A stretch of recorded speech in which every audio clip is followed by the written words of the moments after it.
O Brasil é um lugar envolto em mistérios, de norte a sul. Surgem histórias marcadas por lendas antigas, fenômenos estranhos e segredos que atravessam gerações. Em meio a esses relatos, algumas figuras se destacam, cuja a sua própria existência parece escapar à lógica. Seus nomes, rostos e passados são cercados por dúvidas e, até hoje, existem investigadores e curiosos que tentam descobrir quem realmente foram ou se realmente existiram. E é se baseando nisso que no vídeo de hoje eu irei trazer esse iceberg sobre as pessoas mais misteriosas do Brasil. Eu vou deixar os créditos ao usuário Semideus, que publicou esse iceberg na comunidade do Reddit. Então, aqui eu só fiz algumas alterações, tirando alguns tópicos e adicionando outros, que achei mais interessante. Bom, antes de começarmos, eu só vou dar uma resumida em cada tema desse iceberg, porque se for falar sobre todo o conteúdo dos casos, o vídeo vai ficar gigante. Então, eu espero que vocês gostem do vídeo, porque deu muito trabalho para pesquisar e editar. E já deixa seu like nesse início de vídeo, para você não se esquecer depois. E sejam muito bem-vindos ao canal Consp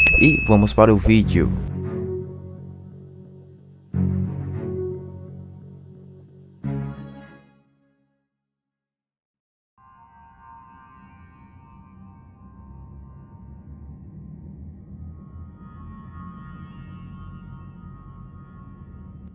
Daniel Fraga é um ex-youtuber brasileiro, conhecido por defender o libertarianismo, o anarcocapitalismo e o uso de Bitcoin. Ganhou notoriedade por criticar o governo e expor problemas da infraestrutura de São Paulo em seus vídeos. Ao longo do tempo, passou a mostrar o seu rosto e fez duras críticas a figuras públicas, como o ex-prefeito Gilberto Kassab e a deputada Cidinha Campos, onde ele se envolveu em algumas tretas. Seu conteúdo atraiu a atenção das autoridades, especialmente por críticas ao judiciário. Em alguns de seus vídeos foram removidos por ordem judicial. Uma vez ele foi multado em R$40 mil após recusar uma intimação judicial e teve suas contas acessadas pelo governo, mas apenas R$5 estavam guardados, e ele afirmou que guardava o seu dinheiro todo em Bitcoin. Em 2017, já com seu canal sendo reconhecido no YouTube, Fraga desapareceu da internet. Em 2018 teve documentos como o passaporte e a carteira de habilitação bloqueados pela Justiça Federal. Muitos estima-se que a sua fortuna, com base nos dados disponíveis, possuía uma carteira com mais de 23 mil bitcoins. Ou seja, se ele não vendeu nenhum, com os valores atuais, sua fortuna seria mais de 2,3 bilhões de dólares, ou 14,9 bilhões de reais. Em setembro de 2015, ele anunciou que aquele seria o fim de seu canal, e o motivo era que a plataforma de pagamentos dos Estados Unidos, o Patreon, tinha começado a cobrar impostos à plataforma. Após isso, ele ainda publicou mais uns 2 vídeos em seu canal,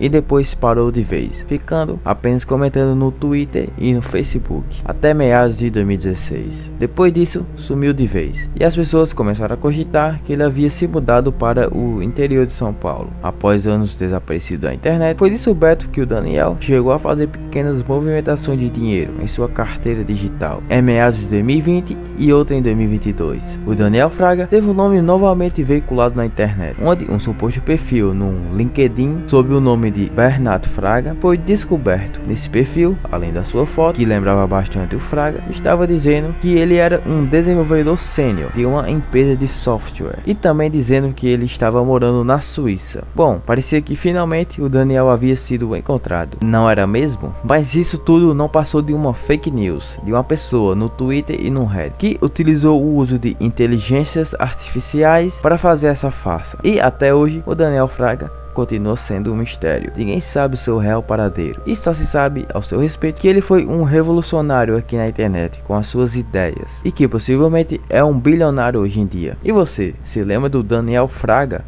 Comente aí.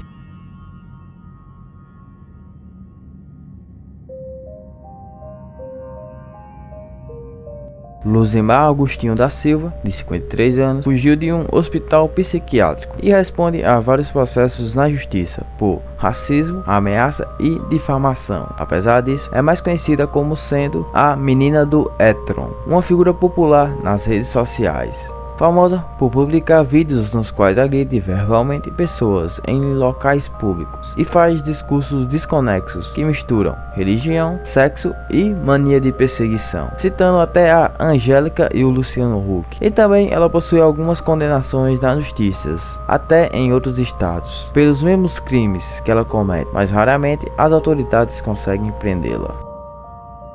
E eu vou solicitar a pena de morte imediata de todos os funcionários dessa loja. A moça me recusou o café da manhã e agora eu vou ter que destruir completamente ela e a família dela. O motoqueiro tava tendo orgasmo embaixo da árvore. Eu vou comprar essa empresa Girafas. Ó, Simon, Wayne, eu vou castigar vocês por causa disso aqui, ó. Rafa Kalimann e a turma de criminosos. Simonista! Por outro lado, Luzimar virou um ícone nas redes sociais devido ao seu jeito excêntrico e acabou sendo lida como uma personagem de humor. Ela costuma andar vestida sempre com a mesma roupa, estilo uma jardineira, e diz ter fundado uma igreja chamada de Ministério Etron, que é a palavra morte ao contrário, que lutaria contra uma seita chamada de Simonistas. Muitos de seus seguidores comentam nas publicações de Luzimar em tom de brincadeira, como se fossem verdadeiros seguidores da sua religião. Parte deles envia ajuda financeira via Pix. E também foi descoberto que entre 2008 e 2017 ela escreveu mais de 7.000 publicações em seu blog da internet, chamado de Blog Neutro. Você consegue encontrar essas publicações disponíveis nesse blog. Bom, ela parece ser uma mulher com algum transtorno mental, que está bem vulnerável. Algumas pessoas até encontram ela na rua e filma e expõe nas redes sociais. E você, já viu a menina do Etron nas ruas da sua cidade? Fala aí nos comentários.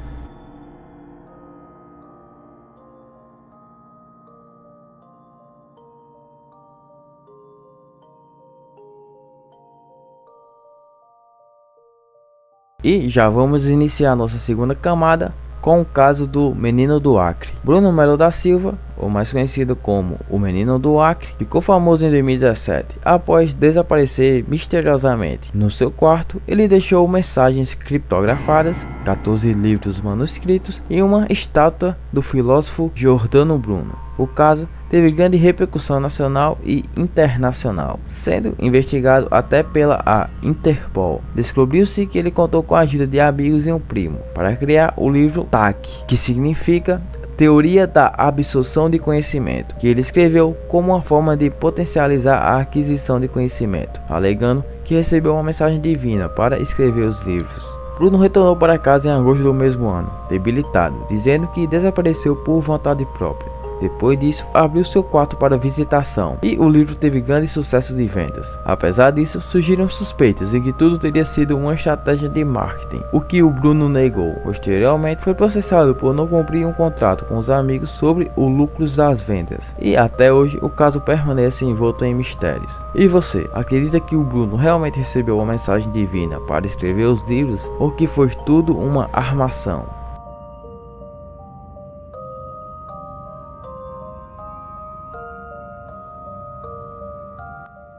Miguel José Viana e Manuel Pereira da Cruz são os protagonistas do caso Máscaras de Chumbo, onde esses dois mecânicos foram encontrados mortos, com seus corpos já em avançado estado de decomposição, no Morro do Vitem, que fica localizado no estado do Rio de Janeiro. Segundo as autoridades, os homens partiram da cidade de Campo dos Goitacazes, onde moravam, no dia 17 de agosto de 1966. Dizendo às suas mulheres que estavam indo para São Paulo comprar materiais de trabalho. Então embarcaram em um ônibus e chegaram em Niterói por volta das 14h30, onde compraram em uma loja de ferramentas uma capa impermeável e em uma loja de conveniência compraram uma garrafa d'água. Segundo uma funcionária do estabelecimento, o Miguel José Viana parecia estar nervoso na ocasião, como se tivesse hora marcada. Os corpos dos dois mecânicos foram encontrados por um jovem que soltava pipa no local. Os corpos estavam trajados com ternos, capas impermeáveis e as máscaras de chumbo em formato de óculos. Não havia sinais de violência neles. No bolso de um dos homens, a polícia encontrou um bloco com anotações, com símbolos e números escritos, que diziam o seguinte: 6h30 horas, está local determinado, 18h30 horas, ingerir cápsula após efeito e proteger metais, aguardar sinal máscara. Segundo o laudo do IML, a perícia concluiu que a causa da morte do Miguel e do Manuel como sendo indeterminados. Também não foi possível identificar sinais de violência nos corpos e nem se eles ingeriram alguma substância devido ao estado dos corpos. O caso se tornou um mistério naquela época. Foram criadas inúmeras teorias sobre a morte dos dois mecânicos, que são um possível encontro com extraterrestres, até uma mulher afirmou na época que viu um OVNI sobrevoando o local onde os corpos foram encontrados. E as máscaras de chumbo seriam para proteger da radiação durante o encontro. E a outra teoria é que eles faziam parte de grupos científicos e espiritualistas, onde buscavam experiências psicodélicas, usando substâncias ilícitas. Mas não dá para saber o que os dois mecânicos queriam fazer naquele dia. O que resta são só dúvidas, e fica o mistério até hoje.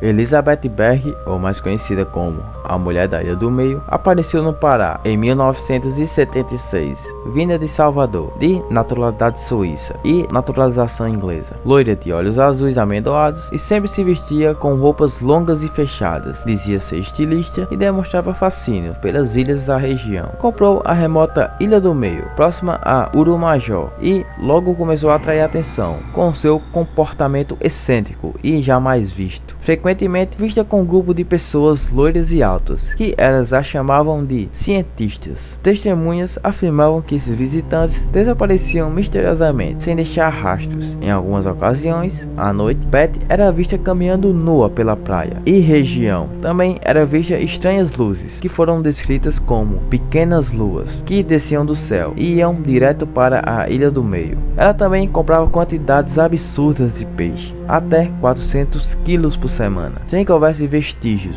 do uso na cabana onde morava, o que levantou suspeitas de atividades ocultas. A polícia militar investigou, mas nada de concreto foi encontrado. Em um dos interrogatórios, Elizabeth desapareceu de um banheiro trancado, sem janelas ou saídas, diante de dois policiais, e nunca mais foi vista. Até a Interpol se envolveu no caso, chegando a identificar sua possível presença em uma foto tirada após um terremoto que aconteceu nos Estados Unidos em 1985. O caso ficou ainda mais estranho quando surgiram teorias ligando a Elizabeth à famosa Operação Prato, onde uma investigação militar sobre luzes que atacavam pessoas, onde foi apelidado de Chupa-Chupa, no Pará na mesma época. Enquanto alguns acreditam que ela era uma alienígena em missão de coleta e observação, outros pensam que era apenas uma mulher excêntrica, com planos comerciais. Até hoje, o seu desaparecimento permanece um enigma. E você, acredita que a Mulher da Ilha do Meio é uma alienígena?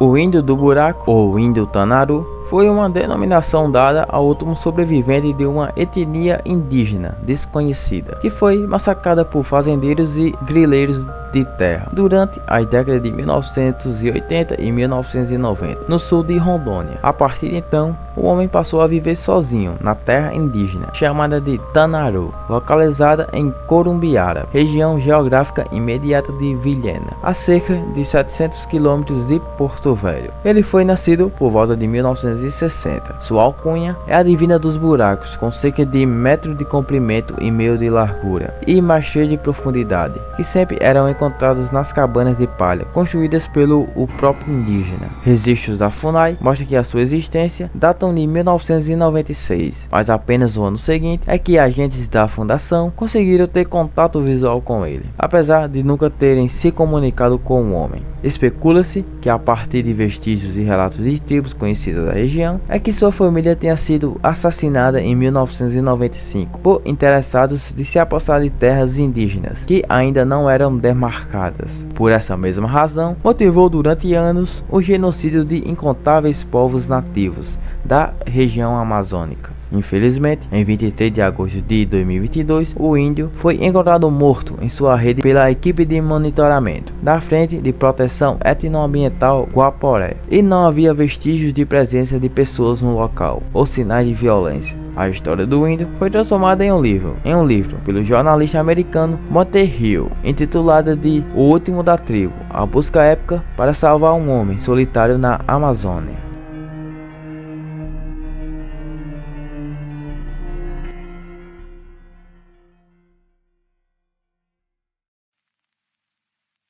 Então pessoal, esse foi o início desse iceberg. Eu vou dividir ele em duas partes, senão o vídeo vai ficar muito grande. E se você conhece mais algum caso de pessoa misteriosa, fala aí nos comentários, para quem sabe aparecer na parte 2 desse iceberg. E se você gostou do vídeo, vai logo deixando o seu like e se inscreva-se no canal para estar recebendo mais vídeos assim. Então, sejam muito bem-vindos ao canal Consp e até mais.